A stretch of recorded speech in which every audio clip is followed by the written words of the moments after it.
तो गाइस आज का जो नया पॉइंट है वो पॉइंट है डी एंड ए ब्लॉक में से एक पॉइंट है, एक पॉइंट लेफ्ट हुआ है, वो मैं पॉइंट में क्लियर करता हूँ। वो point before starting the point मैं उसका कंसेप्ट क्लियर करता हूँ, है ना। क्या क्लियर करता हूँ? कंसेप्ट क्लियर करता हूँ। वो पॉइंट क्या है भाई? वो पॉइंट थोड़ा सा इलेक्ट्रोकेमिस्ट्री से है। किससे है? इलेक्ट्रोकेमिस्ट्री से है। वो पॉइंट का नाम है इलेक्ट्रोड पोटेंशियल। वो जो पॉइंट का नाम है इलेक्ट्रोड पोटेंशियल, ठीक है ना। अभी इलेक्ट्रोड पोटेंशियल में गाइस, इलेक्ट्रोड पोटेंशियल है ना, ये वैल्यूज है। ये वैल्यू क्या होती है भाई? पॉजिटिव भी होती है और निगेटिव भी होती है, ठीक है ना। पॉजिटिव भी होती है और निगेटिव भी होती है। तो पॉजिटिव जब जब वैल्यू, है ना गाइस, अंडरस्टैंड कर लो थोड़ा सा। वैल्यू ये जो होती है निगेटिव है, फॉर एग्जाम्पल पहली वैल्यू है निगेटिव है, मोर निगेटिव है ना। इसके भी दो टाइप्स है, more negative and less negative and less negative. जो मोर निगेटिव होते हैं वो क्या होते हैं? स्ट्रॉन्ग रिड्यूसिंग एजेंट, है ना। और जो लेस निगेटिव होते हैं वो क्या होते हैं? वीक रिड्यूसिंग एजेंट होते हैं, ठीक है ना। लेस रिड्यूसिंग एजेंट होते हैं। जो पॉजिटिव होते हैं, है ना, जो पॉजिटिव होते हैं, पॉजिटिव में भी कितने टाइप्स है? पॉजिटिव में भी दो टाइप्स है ना। पहला टाइप क्या होगा गाइस? मोर पॉजिटिव, है ना। पहला टाइप होगा मोर पॉजिटिव। दूसरा टाइप होगा लेस पॉजिटिव। जो मोर पॉजिटिव होते हैं, है ना गाइस, देख लो, less negative means more positive.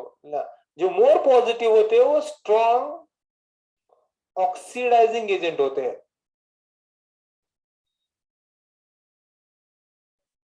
और जो लेस पॉजिटिव होते हैं वो क्या होते हैं? वीक ऑक्सीडाइजिंग एजेंट होते हैं। क्या होते हैं भाई? वीक ऑक्सीडाइजिंग एजेंट होते हैं।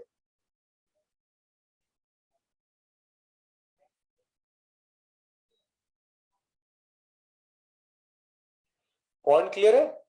यहां तक पॉइंट क्लियर हुआ? ओके। अभी आगे आगे जाते हैं गाइस। अभी आगे जाते हैं। अभी सर बोलो, ये मैंने पॉइंट क्यों क्लियर किया गाइस? क्योंकि इसका एक रीजन है गाइस। जनरली, अभी अंडरस्टैंड कर लो, जनरली मेटल हाइड्राइड जो होते हैं, जनरली हम क्या डिस्कस कर रहे हैं? हम डिस्कस कर रहे हैं डी ब्लॉक एलिमेंट। हम क्या डिस्कस कर रहे हैं? D block element. D block की खासियत क्या होती है? डी ब्लॉक की खासियत है ऑल आर मेटल, ठीक है ना। सभी मेटल्स होते हैं, है ना। और मेटल हाइड्राइड्स कैसे होते गए? मेटल हाइड्राइड्स, मेटल हाइड्राइड्स जो होते हैं रिड्यूसिंग होते हैं, है ना, रिड्यूसिंग होते हैं। जनरली बता रहा हूं, जनरली जनरल टॉक किया, ठीक है ना। ऐसे ही जनरल टॉक किया। अभी जाता हूं मेन पॉइंट की तरफ। अभी जाता हूं मेन पॉइंट की तरफ।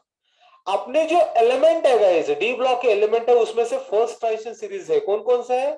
सचिन तेंदुलकर, विराट कोहली म्हणत फेकतो की नक्की काय झालं। ये अपनी ट्रिक्स है। ये किसकी है? ये ट्रिक्स है फर्स्ट ट्रांजिशन सीरीज की, फर्स्ट ट्रांजिशन सीरीज एलिमेंट की ये ट्रिक्स है। पॉइंट क्लियर है?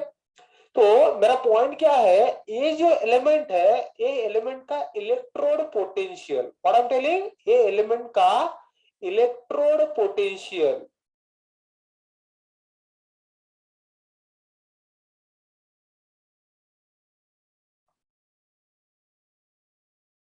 क्या है? निगेटिव है। क्या है? इलेक्ट्रोड पोटेंशियल इनका निगेटिव है। बट बट एक ही ऐसा एलिमेंट है उसका इलेक्ट्रोड पोटेंशियल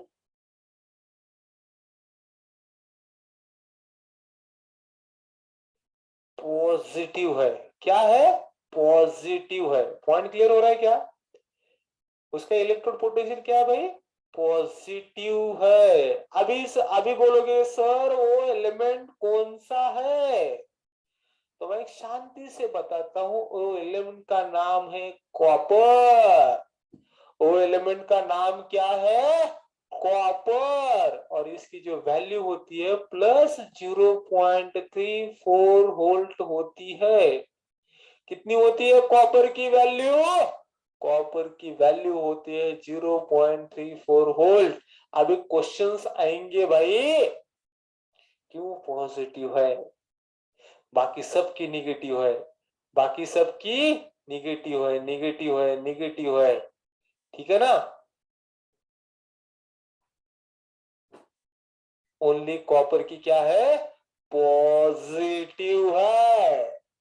अभी जाते ही ये ग्राफ की तरफ जाते हैं। एनसीईआरटी का पॉइंट मैंने ले लिया है यहाँ पे, ये आपको ग्राफ में बताता हूँ गाइस, थोड़ा सा अंडरस्टैंड कर लो। ठीक है ना?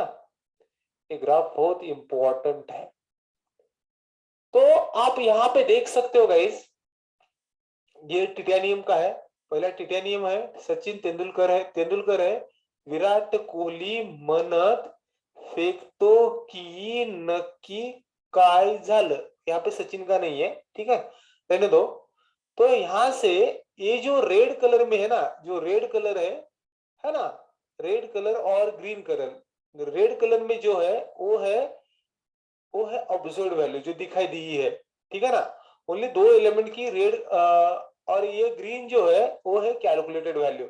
यहाँ पे रेड एंड ग्रीन दोनों भी एक है फॉर टिटेनियम, वैनेडियम में भी एक है, क्रोमियम में भी एक है, मैग्नीज में भी एक है, बराबर ना। आयरन के लिए भी calculated value and observe value एक है, लेकिन थोड़ा सा दो एलिमेंट है ना, कौन कौन से? कोबाल्ट में और निकेल में थोड़ा सा अलग है। ठीक है ना? इसका वैल्यू थोड़ा सा कोबाल्ट की क्या है, कैलकुलेटेड में थोड़ा कम है लेकिन एक्चुअल प्रैक्टिस में ज्यादा आती है। निकेल की भी थोड़े से कैलकुलेटेड वैल्यू कम है लेकिन एक्चुअल प्रैक्टिस में ज्यादा आती है। और सबसे इंपॉर्टेंट है कॉपर, ये वैल्यू 0 है, देखो गाइस, है ना, ये क्या है? वैल्यू 0 है। और जो 0.5 है ना, ये 0.34 के करीब, ये कौन है भाई? यहाँ पे ये शिखर पे कौन है? ये शिखर पे है कॉपर। इसकी जो वैल्यू है 0.34 वोल्ट। पॉइंट क्लियर हो रहा है क्या? ये वोल्ट में दिया देखो गाइस, है ना, ये ग्राफ है।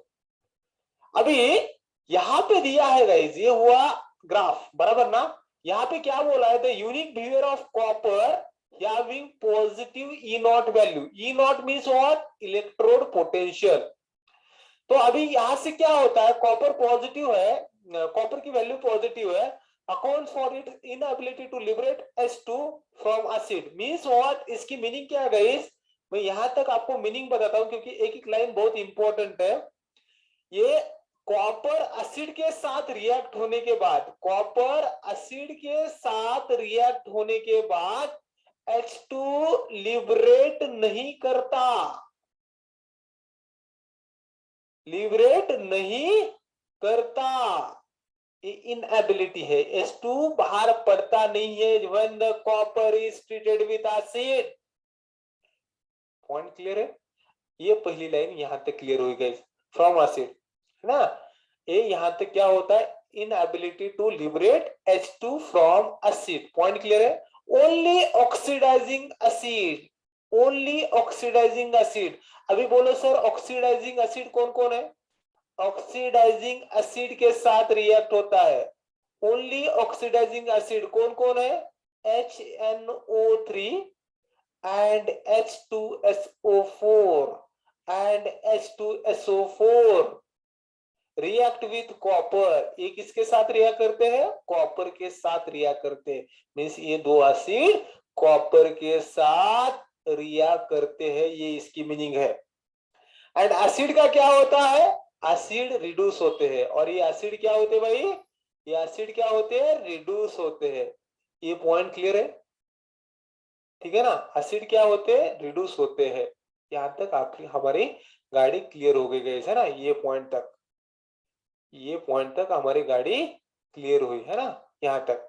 The higher value of transformation of, क्या बोला है, कॉपर टू कॉपर डाइपॉजिटिव, क्या बोला है, higher value of transformation of copper to copper dipositive, है ना।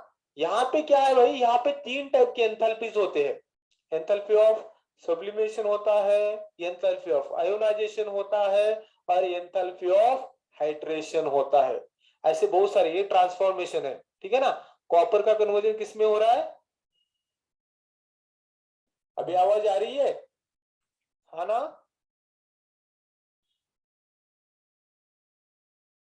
क्लियर हो रहा है, आवाज आ रही है क्या? हम्म। तो यहाँ पे क्या होगा गाइस, यहाँ पे क्या बोला है, the higher energy of to transfer copper solid to copper dipositive, यहाँ पे ये कन्वर्ट होने के लिए, कॉपर से कॉपर डायपॉजिटिव होने के लिए हाइयर वैल्यू लगती है, हाइयर एनर्जी लगती है, और ये higher energy not balanced by the hydration enthalpy. ये लाइन रट्टा मारना है गाइस। तो यहाँ पे तीन एंथैल्पी है ना, तीन एंथैल्पी कौन सी, एंथैल्पी ऑफ सब्लिमेशन, हमारे पास ये कॉपर का conversion, what I am telling, copper का कन्वर्जन कॉपर डायपॉजिटिव में होने के लिए, ये ट्रांसफॉर्मेशन होने के लिए हाई एनर्जी लगती है, क्या लगती है, हाई एनर्जीज लगती है, एनर्जीज लगती है। कौन कौन सी एनर्जी है भाई, दो एनर्जी है, एक है enthalpy of sublimation, enthalpy means solid का कन्वर्जन गैस में करना, उसके लिए लगने वाली ये एनर्जी ज्यादा होती है। और दूसरी एंथैल्पी क्या है भाई, इलेक्ट्रॉन निकालना है ना, कॉपर से कॉपर डायपॉजिटिव निकालना है, तो इलेक्ट्रॉन निकालना है। तो दूसरी एनर्जी कौन सी है, एंथैल्पी ऑफ आयोनाइजेशन, और उसे बोलते हैं आयोनाइजेशन एंथैल्पी, ये भी ज्यादा है। और जो तीसरी एंथैल्पी है वो है हाइड्रेशन एंथैल्पी, क्या है वो, हाइड्रेशन एंथैल्पी है। वो कौन सी एंथैल्पी है, हाइड्रेशन एंथैल्पी है।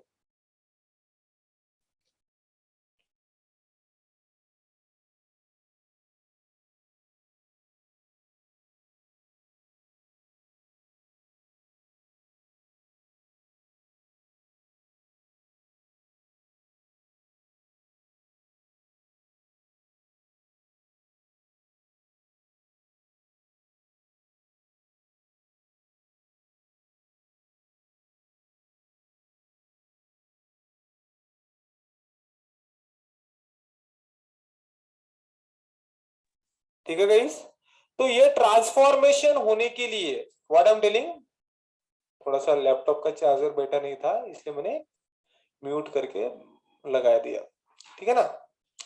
ट्रांसफॉर्मेशन होने के लिए कॉपर का कन्वर्जन कॉपर डायपॉजिटिव में करने के लिए हाई एनर्जी लगती है, तीन टाइप की एनर्जी एक्टिव होती है, कौन कौन सी भाई, एंथैल्पी ऑफ सब्लिमेशन, कॉपर से दो इलेक्ट्रॉन निकालना है हमें, उसके लिए एनर्जी कितनी लगती है, हाई लगती है, तीन एंथैल्पीज है, तीन एनर्जी है, enthalpy of sublimation solid to gas sublimation, दूसरी एंथैल्पी है गैस, कॉपर जो है, पहले क्या करना है, कॉपर ये सॉलिड है ना, ये गैस है, पहले हमें इसको क्या करना है, तो कॉपर को क्या करना है, सॉलिड का कन्वर्जन, कॉपर सॉलिड का कन्वर्जन करना है कॉपर गैस में, है ना।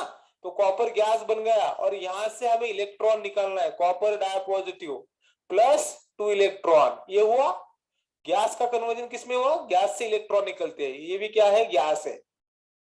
तो ये दोनों एनर्जी ज्यादा होते हैं, बाद में जो एंथैल्पी ऑफ हाइड्रेशन होती है गाइस वो कम होती है, मींस ये दोनों एनर्जी के मुकाबले ये कम है, इसलिए कॉपर की वैल्यू पॉजिटिव है, ऐसा एक रटना है लाइन गाइस, ऐसा एक लाइन रटना है।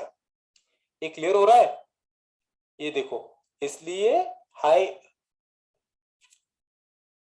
ओके ना।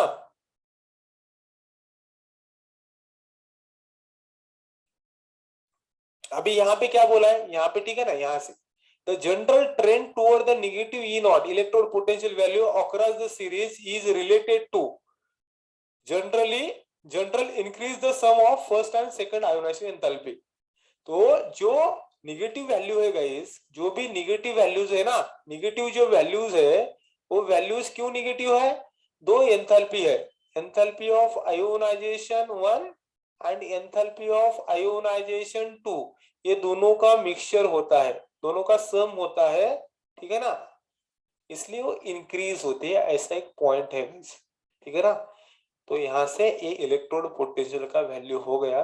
मैं आपको स्टार्टिंग से बताता हूँ, इलेक्ट्रोड पोटेंशियल हमने क्या देखा भाई, कंसेप्ट इलेक्ट्रोकेमिस्ट्री से आता है। इलेक्ट्रोड पोटेंशियल, इसके दो वैल्यू होती है, एक पॉजिटिव होता है, एक नेगेटिव होती है, मोर पॉजिटिव लेस नेगेटिव, बराबर ना, मोर नेगेटिव बराबर ना। जो मोर नेगेटिव होता है वो reducing agent, strong reducing agent होता है, जो लेस होता है वो वीक रिड्यूसिंग एजेंट होता है। ऐसा मैंने कंसेप्ट आपको बता दिया था।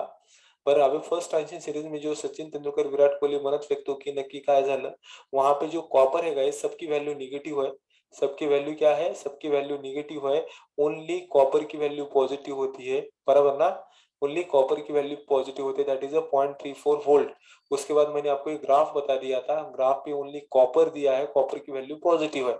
कॉपर की वैल्यू पॉजिटिव क्यों है भाई? और ये कॉपर क्या क्या करता है, कॉपर एसिड के साथ H2 लिबरेट नहीं करता, ये पहला पॉइंट क्लियर हुआ। और फॉर्म एसिड, ओनली वो ऑक्सीडाइजिंग एसिड मींस ये दोनों दो एसिड के साथ रिएक्ट करता है, और ये दो एसिड को क्या करता है, रिड्यूस करता है, ये बता दिया मैंने। बाद में कॉपर का कन्वर्जन कॉपर डाइपॉजिटिव के लिए, confirmation copper is converted into copper dipositive, उसके लिए ज्यादा एनर्जी लगती है। तो एनर्जी के बारे में एनर्जी के बारे में मैंने बता दिया, यहाँ पे ज्यादा दिया नहीं है, मैंने थोड़ा सा रेफर करके मैंने आपको बता दिया है। यहाँ पे एंथैल्पी तीन टाइप के होते हैं, enthalpy of sublimation means copper का क्या करना है, कॉपर का गैस करना है और गैस से इलेक्ट्रॉन निकालना है। तो पहले स्टेप को बोलते हैं enthalpy of sublimation, second step को बोलते हैं एंथैल्पी ऑफ आयोनाइजेशन। ये भी बहुत ज्यादा होती है, ये भी बहुत ज्यादा होती है, उसको बैलेंस ये हाइड्रेशन एंथैल्पी नहीं करता, इसलिए इसकी वैल्यू पॉजिटिव है। बड़ा कंसेप्ट है, इतना याद रख लो गाइस। होप सो ये पॉइंट क्लियर हुआ होगा वहां पे, ठीक है ना। अभी अभी तो अभी दो टर्म्स है गाइस, अभी ये इंटेक्स क्वेश्चन भी सॉल्व करेंगे गाइस, थोड़ा सा अच्छा है तो करेंगे ना, क्या प्रॉब्लम है। एक इंटेक्स क्वेश्चन भी सॉल्व करेंगे। यहाँ पे इंटेक्स क्वेश्चन क्या बोल रहा है देखो गाइस, अंडरस्टैंड कर लो। Why copper, why chromium dipositive is reducing, बहुत ही खतरनाक क्वेश्चन है। Why chromium dipositive reducing and Mn tripositive oxidizing both having a D4 electronic configuration. तो क्वेश्चन पूछा है, तो मैं इसका आंसर मैं आपको दे दूंगा। तो मैं क्वेश्चन पहले पूरा एक स्लाइड के ऊपर लेता हूं। क्वेश्चन इंटेक्स क्वेश्चन का क्या है भाई, क्वेश्चन है 8.4 इंटेक्स क्वेश्चन, क्या है क्वेश्चन है 8.4 इंटेक्स क्वेश्चन है। तो वो पूछा है कॉपर डायपॉजिटिव ये रिड्यूसिंग है एंड मैग्नीज ट्राइपॉजिटिव ऑक्सीडाइजिंग है, ठीक है ना। और दोनों के पास इलेक्ट्रॉन कितने हैं भाई, 3d4 ही है। इलेक्ट्रॉन कितने हैं, 3d4 ही। ऐसा क्यों? तो उसके लिए हमें क्या करना पड़ेगा, दोनों का भी इलेक्ट्रॉनिक कॉन्फ़िगरेशन आपको अंडरस्टैंड करना पड़ेगा। क्या करना पड़ेगा, इलेक्ट्रॉनिक कॉन्फ़िगरेशन अंडरस्टैंड करना पड़ेगा। तो यहाँ पे देख लो गाइस, क्रोमियम का इलेक्ट्रॉनिक कॉन्फ़िगरेशन क्या है, 3d5 4s1, एक्सेप्शनल केस है ना, क्लियर है। तो यहाँ पे क्रोमियम डायपॉजिटिव का इलेक्ट्रॉनिक कॉन्फ़िगरेशन क्या होगा, 3d4 4s0, आया ना 3d4, ठीक है ना। हाँ, तो ये हुआ इसके बारे में। मैग्नीज का क्या होगा, मैग्नीज का होगा +3। मैग्नीज, पहले मैग्नीज का क्या है, मैग्नीज का होता है 3d5 4s2, ये मैग्नीज का हुआ है ना। और ये किसका है, ये क्रोमियम डायपॉजिटिव का है, तो ठीक है ना। तो ये हुआ, तो इससे दो इलेक्ट्रॉन, इससे ये ट्राई पॉजिटिव है, ट्राई पॉजिटिव होने के बाद क्या होगा, 3d4 4s0, ये जो इलेक्ट्रॉनिक कॉन्फ़िगरेशन है किसका है, मैग्नीज +3 का है। अभी ये हुआ इसके बारे में, कुंडली गई है ना। तो उसके आगे जाते हैं थोड़ा सा।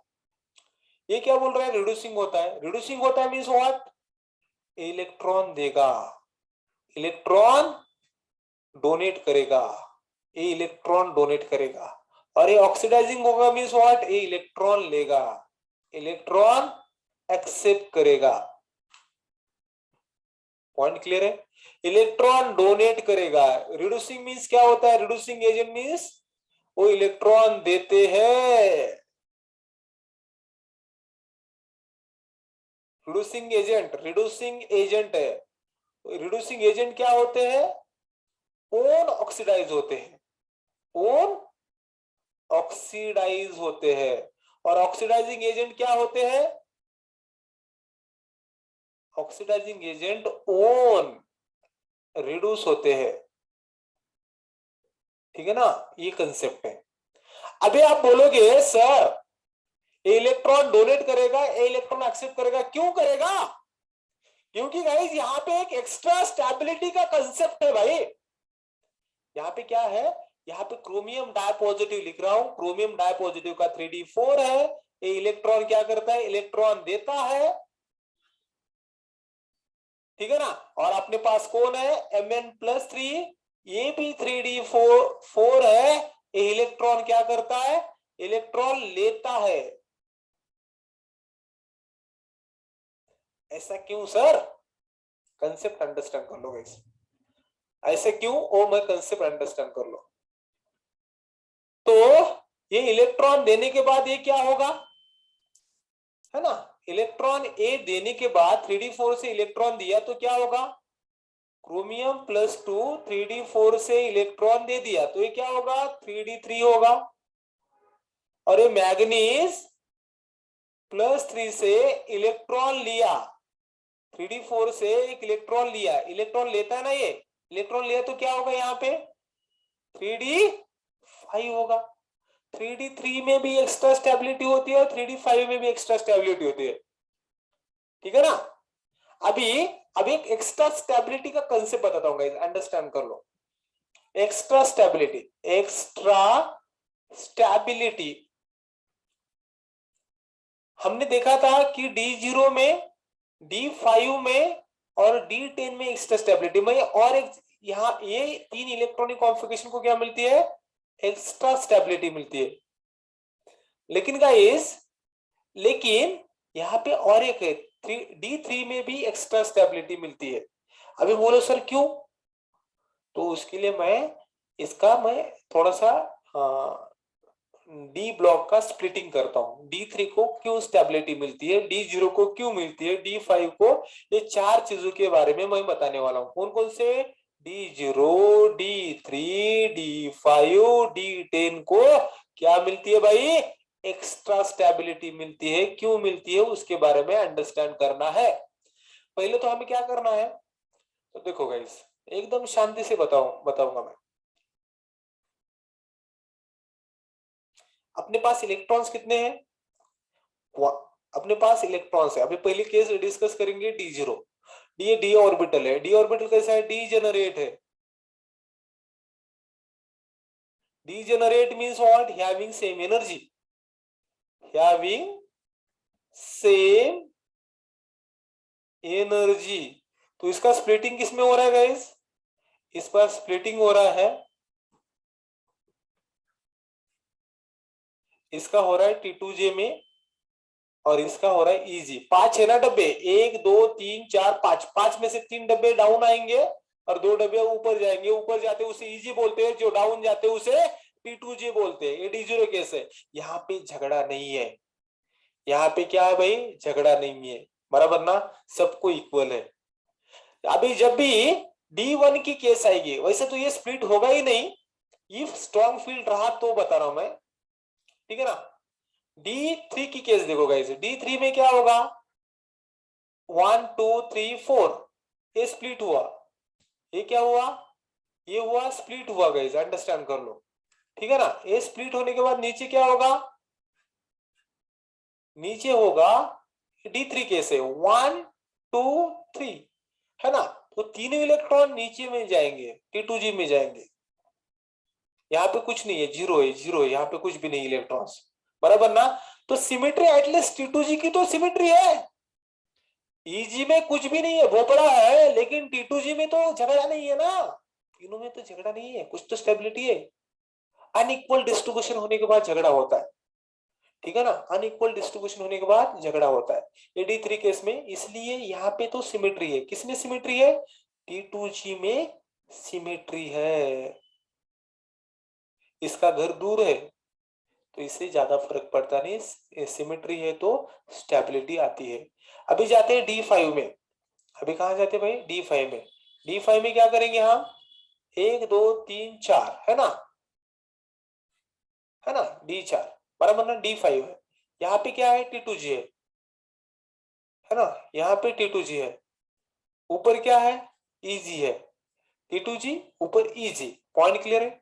T2G होने के बाद यहाँ पे इलेक्ट्रॉन्स कितने गए, इलेक्ट्रॉन्स 5 है ना, 1 2 3 4 5, तो 5 है तो T2G में 3 रहेंगे, 1 2 3 4 5, सबको सेम है, सिमेट्री है, सिमेट्री है ना, सिमेट्री है तो स्टेबिलिटी है।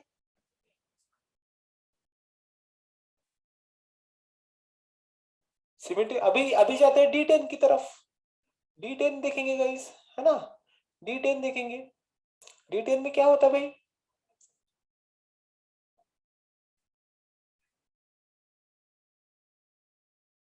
1 2 3 4 5, 3 आए नीचे,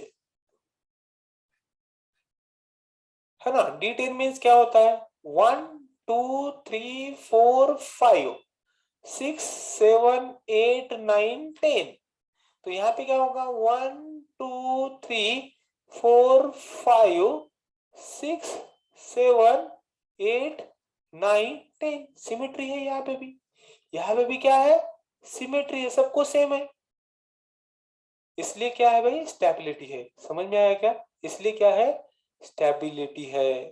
तो इसलिए गाइस ये जो क्वेश्चन है ना, यहाँ पे क्या बोला है, मैंगनीज D4 से कन्वर्जन किस में होता है, D3 में होता है, D3 में स्टेबिलिटी मिलती है, और इसका कन्वर्जन D5 में होता है, D5 को भी स्टेबिलिटी मिलती है।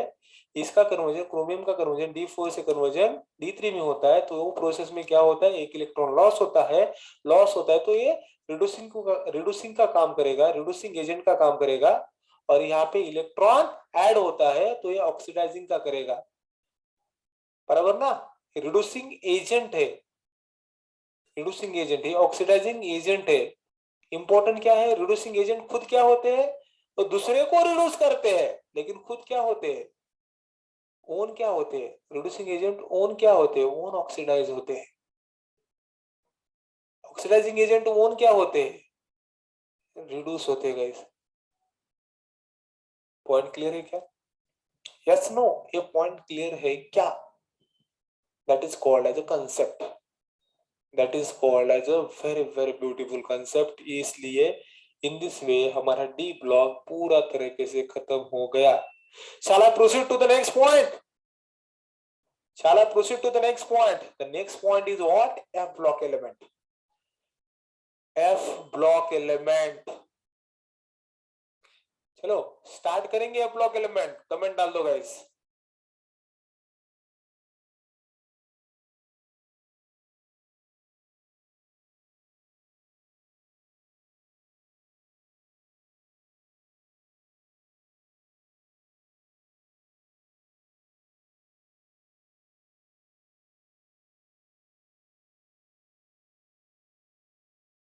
ओके चलो गाइस, F block element में आगे जाते हैं। F block element के दो टाइप से गाइस, है ना। F block element के कितने टाइप से, दो टाइप से। First one is called as lanthanide series, और another one is called as a actinoid series. Lanthanide series को बोलते हैं जनरली, एफ ब्लॉक एलिमेंट को क्या बोलते हैं, इनर ट्रांजिशन सीरीज एलिमेंट बोलते हैं, इनर ट्रांजिशन सीरीज एलिमेंट बोलते हैं। इसे क्या बोलते हैं, इनर ट्रांजिशन सीरीज एलिमेंट बोलते हैं गाइस। लैंथेनाइड सीरीज में the most important is what guys, lanthanide series में एटॉमिक नंबर्स कहां से स्टार्ट होता है, atomic number start with 57 and and with 71। 57 से स्टार्ट होता है और 71 पे खत्म होता है। और एक्टिनाइड सीरीज में एटॉमिक नंबर 89 से शुरुआत होता है, 103 पे खत्म होता है। पॉइंट क्लियर है। लैंथेनाइड सीरीज का दूसरा नाम क्या है भाई, first inner transition series element, first inner transition series element. और एक्टिनाइड का इसका नाम क्या है, second inner transition series element, second inner transition series element. Point clear है। इसे बोलते हैं, इसका अलग नाम देखो गाइस, इसका अलग नाम देख लो, lanthanide series first inner transition series है ना, इसका अलग नाम है 4F सीरीज, इसका अलग नाम क्या है 5F सीरीज। ये हुआ introduction about F block element.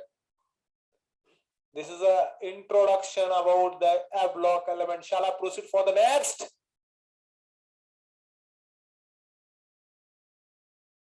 Yes, no, फटाफट बोल दो। Shall I proceed for the next?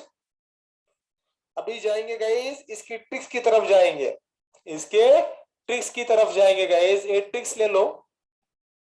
Lanthanide series सबसे इंपॉर्टेंट है,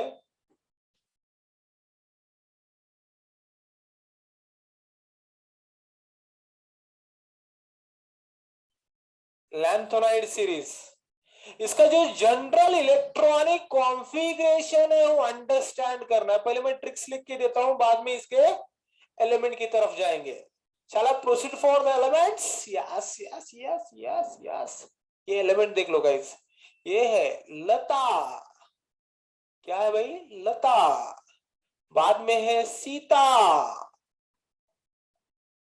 लता Sita. PR means what, Priya, Lata Sita Priya. PM means Poonam, SM means Smita. Lata Sita Priya, इसमें एक एनडी है को गाइस, एनडी नंदा भी है ना, एक मिनट, यहाँ पे नंदा है। लता सीता प्रिया नंदा पूनम स्मिता, ऐसा है। लता सीता प्रिया, यार नंदा को क्यों भूल गया मैं। लता सीता प्रिया नंदा, एनडी मीन्स नंदा। बाद में है PM, PM stand for Poonam. बाद में है SM, SM stand for Smita, SM stand for Smita. EU stand for Europe, EU stand for Europe. Europe के बाद है जर्मनी, यूरोप जर्मनी, है ना। बाद में क्या है भाई, यूरोप जर्मनी होने के बाद तालिबान।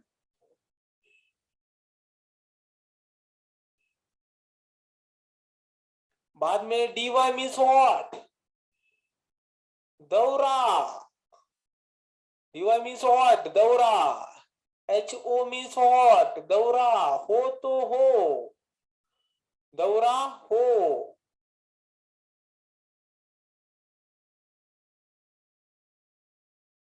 पॉइंट क्लियर हो रहा है गाइस, यस नो, दौरा हो। उसके बाद क्या है, उसके बाद ये हुआ, ये इसको यहां तक स्प्लिट करता हूं, ठीक है ना, थोड़ा सा अलग कलर से लेता हूं मैं यहां से। बाद में है ER, ER को क्या किया मैंने, इधर। बाद में है TM, इधर तुम। बाद में है YB, ऐसे मैंने याद रखने के लिए ये लिखा है, ये पहला Y मीन्स ये ना, बराबर ना। ये लास्ट में है LU, LU को मैंने क्या लिया है, लव यू, है ना। इसे मैसेज में लिखते हैं ना, LU, LU means what, love you. तो ये ट्रिक्स अंडरस्टैंड कैसे करना है उसके बारे में बता रहा हूं, ठीक है ना गाइस। थोड़ा सा अंडरस्टैंड कैसे करना है मैं बताता हूं। ये क्या है भाई? लता, सीता, प्रिया, नंदा, पूनम, स्मिता। ये कितनी लड़कियां है? ये 6 लड़कियां है। कितने लड़कियां है? 6 लड़कियां है। पहली लड़की है सीता, लता, सीता, प्रिया, नंदा, पूनम, स्मिता। ये कितने लड़कियां है? 6 लड़कियां है। ये कहाँ पे जाते हैं? ये घूमने जाते हैं। पहले कहाँ जाते हैं? यूरोप जाते हैं, बाद में जर्मनी जाते हैं, बाद में तालिबान जाते हैं। उनका दौरा हो जाता है, बराबर ना? इनका दौरा हो जाता है। बाद में ये अंडरस्टैंड होने के लिए, ये यहाँ तक ये एक सीक्वेंस में होता है, ये थोड़ा सा अलग टाइप का पड़ाव है, तो आपको याद रखना है। इधर के एलिमेंट्स है, इधर तुम ये एलयू लव यू, तो थोड़ा सा उतनी बड़ी स्टोरी मैच नहीं हो रही, तो इसलिए इसको 2 टप्पे में, 2 स्टेप में इसको कन्वर्ट किया है। ठीक है ना गाइज? अभी अंडरस्टैंड कर लो गाइज। ये जो लता है ना गाइज, मैंने अभी मैंने बता दिया था, atomic number start from the 57 to end with 71। ये मैंने अभी बता दिया था। इसका एटॉमिक नंबर क्या होगा? 57 होगा, 58 होगा, 59 होगा, 60 होगा, 61, 62, 63, 64, 65, 66, 67, 68, 69, 70 एंड इसका है 71। पॉइंट क्लियर हुआ क्या? Yes, no? This is called as a very quality concept.